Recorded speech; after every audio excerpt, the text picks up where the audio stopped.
BP Jio satellite চ্যানেলে আপনাদের সকলকে অনেক স্বাগত জানাচ্ছি।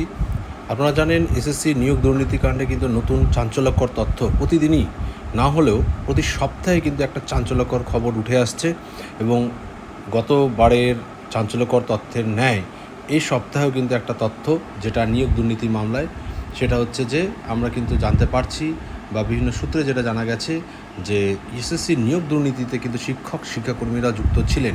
এরকম কিন্তু 37 জনের নাম পাওয়া গেছে।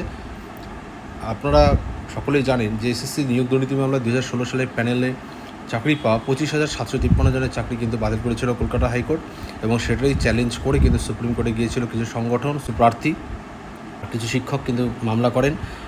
আমরা জানি যে সেখানে কিন্তু ডিআই চন্দ্রচূড়, যিনি মাননীয় প্রধান বিচারপতি আমাদের সেই সুপ্রিম কোর্টের, তিনি কিন্তু জানিয়ে দেন যোগ্য অযোগ্য যদি আলাদা করা যায় তাহলে প্যানেল সম্পূর্ণ বাতিল করা যাবে না। তার যদি কোনোরকম প্রমাণ থাকে যে অযোগ্য রয়েছে বা অযোগ্য যদি তালিকা দিতে পারে তাহলে কিন্তু সেখানে প্যানেলের বাতিলের কোনো প্রশ্ন নেই। এরকমটা কিন্তু মোটামুটি একটা আভাস দিয়েছেন। তো সুপ্রিম কোর্ট জানায় যে এটাও জানিয়েছে যে আমাদের জানি যে হাইকোর্টের যে রায় ছিল সেখানের পরিপ্রেক্ষিতে তারপর কিন্তু সুপ্রিম কোর্টও একই রায় দেয় যে তদন্ত কিন্তু সিবিআই ফার্দার চালিয়ে যেতে পারবে, সবাইকে কিন্তু জেরা করতে পারবেন, যে যারা শিক্ষক যারা চাকরি পেয়েছিলেন অযোগ্য যাদের লিস্টে রয়েছে তাদের কিন্তু জেরা করতে পারবে বা অন্যান্যদের যারা যুক্ত রয়েছেন বিভিন্ন এজেন্টরা তাদের কিন্তু জেরা করতে পারবে। তো সেই জেরার কাজে কিন্তু বা সিবিআইকে অযোগ্য চাকরি প্রাপকদের চিহ্নিত করার নির্দেশও দেন এবং যারা যারা যুক্ত রয়েছেন অর্থাৎ স্ক্যামটা কত দূর আছে সেটা কিন্তু আমরা জানি যে সেটা জানার জন্য কিন্তু সেই অর্ডারটা দেয়, তো জেরা করার জন্য অর্ডারটা দেয়।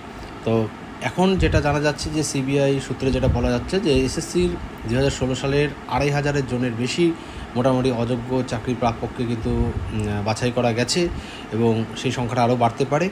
বিভিন্ন জনের জিজ্ঞাসাবাদ করা হয় তাদের মাধ্যমে কিন্তু আরও কিছু খোঁজখবর করা হচ্ছে এবং সেটারও কিন্তু তদন্ত চলছে।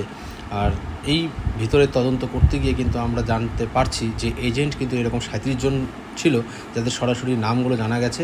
আর সেই 37 জনের মধ্যে কিন্তু 2 জন শিক্ষাকর্মী এবং 11 জন কিন্তু শিক্ষকের নাম পাওয়া গেছে। এছাড়া তো আপনারা জানেনই যে পার্থ চট্টোপাধ্যায় সেখানে কিন্তু একজন যিনি ছিলেন সেখানে কিন্তু তার ওখানে ব্লু প্রিন্ট তৈরি করতো আমাদের এই চাকরি পাইয়ে দেওয়ার জন্য এবং এজেন্টরা আরও উপস্থিত ছিলেন। শান্তিপ্রসাদ সিনহার থেকে শুরু করে অনেকের কাছে কিন্তু মেল যেত, তো এবং তাদের কাছ থেকেও কিন্তু মেল একজন আরেকজনের কাছ থেকে কিন্তু একটা লিঙ্ক ছিল, সেখানে কিন্তু সেই মেলগুলো যেত। তো আমরা যেটা জানি, তো এরকম কিন্তু অনেকেই এখন জেলে রয়েছেন। তা যাই হোক, সেগুলো তদন্তের বিষয়, আমরা এটা নিয়ে বাড়তি কিছু কথা বলছি না। তো 37 জনের নাম পাওয়া গেছে এইটুকু খবর। তা সেখানে আরও যে নাম পাওয়া যাবে না তা কোনো নিশ্চিত বলা যায় না, তো নাম পাওয়া যেতেই পারে। তা তদন্ত কিন্তু চলছে এবং 16 জুলাই আমাদের কিন্তু খুব বেশি দিন নেই, চলে আসছে, প্রায় 1 মাসও নেই হাতে।